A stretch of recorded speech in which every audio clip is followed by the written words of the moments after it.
Have you ever finished a meal, pushed your plate away, thought, okay, I'm full, and then an hour later, you're standing in front of the fridge again, not because you're starving, not because you skipped lunch, but because something inside your brain keeps whispering, just one more snack. At first, you ignore it, then you open the fridge anyway. You stare inside for a few seconds, hoping something suddenly looks exciting. Nothing does, so you close it. 5 minutes later, you're back. Maybe it's a handful of chips, maybe it's some chocolate, maybe it's just one bite. But somehow, one bite turns into 20. Sound familiar? Most people think this happens because they don't have enough discipline. They blame themselves. I just need more willpower. I need to stop being lazy. Everyone else seems to have self-control except me. But what if that's completely backwards? What if the problem isn't your willpower at all? What if your body is sending hunger signals even when it doesn't actually need more food? Because here's something most people never learn. Hunger isn't controlled by just one thing. It's not simply your stomach becoming empty. In fact, your stomach can be completely full while your brain is still trying to convince you to eat. That sounds impossible, but by the end of this video, you'll understand why it happens. You'll discover why some meals keep you full for 6 hours, while others leave you searching for snacks before you've even finished digesting. You'll learn why sleep can make you hungrier than exercise, why certain foods are designed to keep you eating, and why your brain sometimes mistakes completely different problems for hunger. Because once you understand how hunger actually works, you'll stop fighting your body and finally start working with it. Let's start with something strange. Imagine I could magically fill your stomach with water. Not a little. Enough to make your stomach feel completely stretched. Would you stop feeling hungry? Most people would probably say yes, and for a little while you actually might. But give it an hour or two, and that hunger would come right back.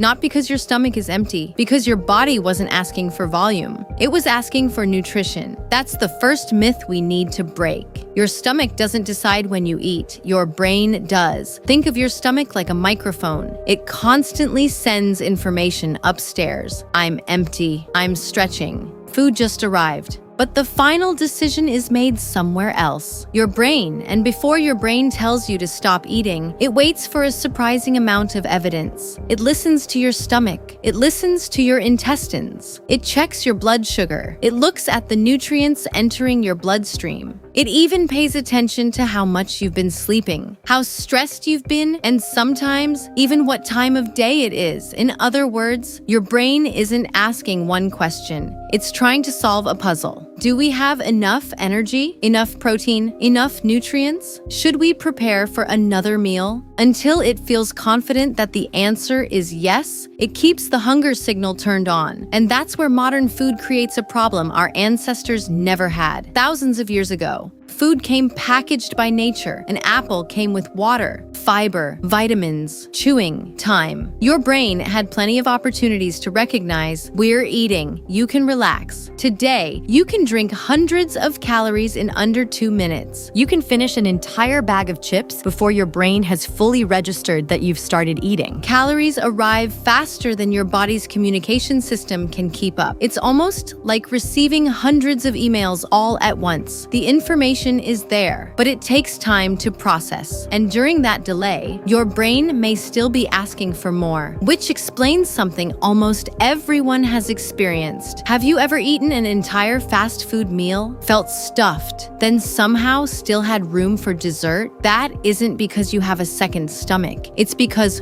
fullness and satisfaction are not the same thing. Your stomach might be physically full, while your brain still isn't convinced the meal is over. And once you understand why that happens, you'll never look at hunger the same way again. If hunger were only about calories, then eating 500 calories of cookies should keep you just as full as eating 500 calories of chicken, vegetables, and potatoes. But you've probably experienced the exact opposite. One meal keeps you satisfied for hours. The other has you reaching for snacks before the dishes are even washed. So what's the difference? Your body doesn't just count calories. It judges where those calories came from. Think about building a house. Imagine someone drops off a truck carrying nothing but bricks, thousands of bricks. Technically, you have building materials, but where's the wood, the glass, the wiring, the cement? You have plenty of something, but not enough of everything. Your body thinks the same way. Calories are energy, but energy isn't the only thing your body is looking for. It's constantly checking for protein, fiber, healthy fats, vitamins, minerals, the raw materials your cells actually need to repair, grow, and function. And when one of those pieces is missing, your brain has a simple solution. Keep eating. Not because you're weak, because from your body's perspective, the job isn't finished yet. Now, here's where things get really interesting. Let's say two people both eat lunch. The first person eats grilled chicken, roasted potatoes, vegetables, and some yogurt. The second person eats a large bag of chips and drinks a soda. Both meals contain roughly the same number of calories, but a few hours later, one person is still focused on work. The other is already searching the office kitchen for something else to eat. Why? Because calories entered both bodies, but satisfaction didn't. Protein is one of the biggest reasons. Every time you eat enough protein, your digestive system sends powerful signals back to your brain. It's like receiving a message that says, "We're getting what we need. You can turn the hunger down now." Fiber helps too, not because it's magical, but because it slows everything down. Food stays in your digestive system longer. Nutrients are released more gradually. Your brain has more time to recognize that a real meal has arrived. Now compare that to many ultra-processed foods, soft, crunchy, easy to chew, easy to swallow, gone in minutes. Your stomach barely has time to report what's happening before the meal is already over. It's almost like trying to enjoy a movie that's playing on fast forward. Your body receives energy, but it misses much of the experience that normally tells your brain, "We're satisfied." And then there's one more player most people never think about: sleep. Have you ever noticed that after a terrible night's sleep, everything suddenly looks delicious? The donuts at work, the cookies in the kitchen, the late night drive-through you normally ignore. That's not just bad decision making. Researchers have found that even one night of poor sleep can change the chemical signals involved in hunger, making high-calorie, highly rewarding foods feel much harder to resist. Think about that for a second. Sometimes, the strongest craving you feel all day didn't begin in your kitchen.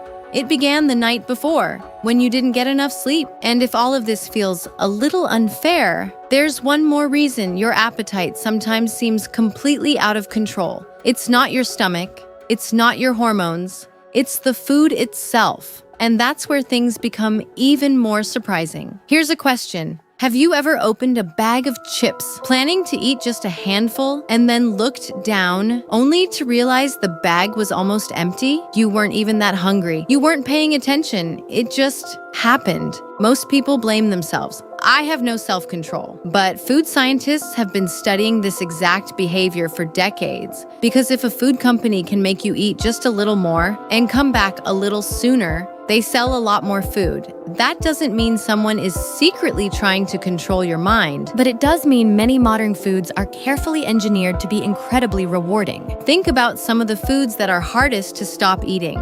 Chips, cookies, chocolate, French fries, pizza. Notice something? They're rarely just sweet, or just salty, or just fatty. They're usually combinations: salt, fat, sugar, crunch, creaminess, warmth, melting textures. Every bite delivers another burst of pleasure before your brain has time to lose interest. Your brain loves novelty. When every bite tastes almost exactly as exciting as the first one, you naturally keep reaching for another. Now, compare that to something simple: a plain baked potato. The first few bites, pretty good. By the 20th bite, not nearly as exciting. That's your brain doing something remarkable. It's saying, "We've had enough of this." Scientists call this sensory-specific satiety. It's one of the reasons you stop craving more of the same food after a while.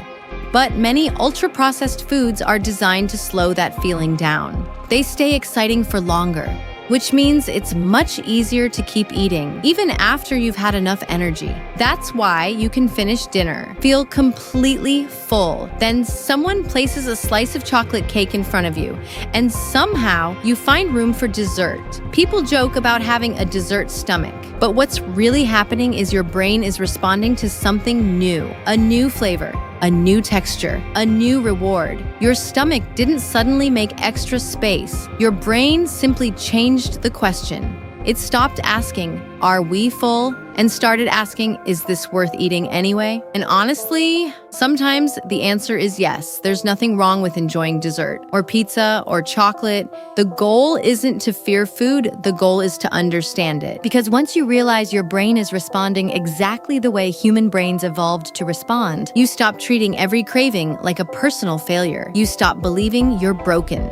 Instead, you start asking a much better question. How can I make my environment work for me instead of against me? And that's exactly where real change begins. Because staying full all day doesn't require superhuman discipline. It usually comes down to a few surprisingly simple habits. Let's talk about those next. So, if hunger isn't simply about an empty stomach, and it isn't just about willpower, what are you actually supposed to do? The answer isn't to ignore your hunger, and it definitely isn't to try to train yourself to suffer through it. Real hunger exists for a reason. Your body isn't your enemy. It's trying to keep you alive. The problem is that our modern environment constantly confuses the system that evolved to protect us. Imagine trying to have a conversation in a room where everyone is shouting. Eventually, you can't tell who's saying what. That's what your brain deals with every day. Highly processed foods, constant stress, poor sleep, eating while distracted, scrolling through your phone during meals. None of these things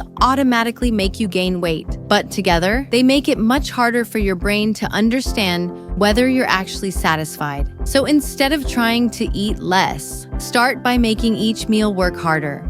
Ask yourself one simple question. Will this meal actually keep me full? Not, does it fit my calories? A meal built around protein, with fiber-rich foods, healthy fats, and enough volume to actually satisfy you, will almost always beat a meal that's just quick, convenient, and ultra-processed. Not because those foods are forbidden, but because your body understands the first meal much better. Then there's something even more important. Stop treating every craving like an emergency. Cravings come and go. Sometimes they're caused by hunger, sometimes by stress, sometimes by habit. Sometimes because you walked past a bakery and your brain remembered how good fresh bread smells. Not every craving deserves a response, but not every craving deserves guilt either. Learning the difference is one of the most valuable skills you can develop. Because here's the truth. Healthy people aren't people who never feel hungry. They're people who understand why they're hungry. And once you understand what's happening inside your body, you stop blaming yourself for every craving. You stop chasing diets that promise to fix your appetite. And you start making decisions with confidence instead of frustration. So, the next time you finish a meal and find yourself hungry again an hour later, don't immediately assume you failed. Instead, get curious. Ask yourself, did I actually eat enough protein? Did I get enough fiber?